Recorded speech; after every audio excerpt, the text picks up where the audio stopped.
কোটা সংস্কারের নামে বিএনপি জামায়াতের নাশকতার জবাব দেবে আওয়ামী লীগ, জানিয়েছেন আওয়ামী লীগ সাধারণ সম্পাদক ওবায়দুল কাদের। বলেন, স্বাধীনতা বিরোধী অপশক্তিকে কোনো ছাড় দেয়া হবে না।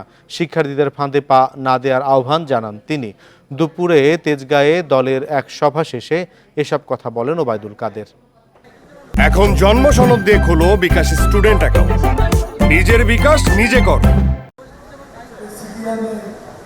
চলমান পরিস্থিতিতে করণীয় নিয়ে সকালে রাজধানীর তেজগাঁওয়ে ঢাকা জেলা ও মহানগর উত্তর ও দক্ষিণ আওয়ামী লীগের সঙ্গে মতবিনিময় সভা বসে।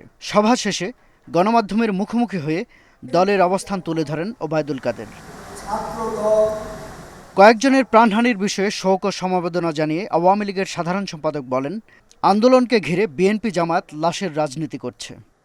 আমরা আগেই বলেছিলাম এই আন্দোলনকে ঘিরে বিএনপি জামাত লাশের রাজনীতি করতে চায়।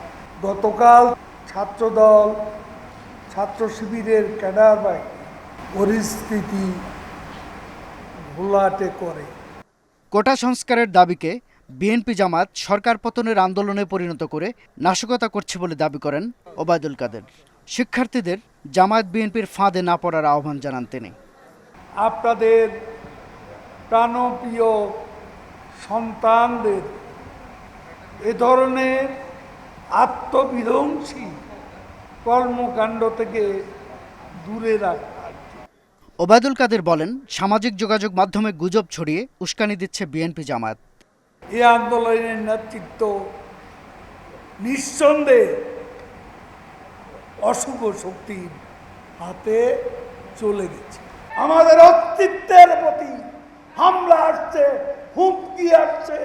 এই পরিস্থিতি মোকাবিলা আমাদের করতেই হবে। আপনারা ওয়ার্ডে ওয়ার্ডে প্রস্তুত হয়ে যান। ছাত্রছাত্রীদের দাবির প্রতি সরকার সহনশীল জানিয়ে ওবায়দুল কাদের বলেন, বিষয়টি প্রধানমন্ত্রী শেখ হাসিনার বিবেচনায় আছে।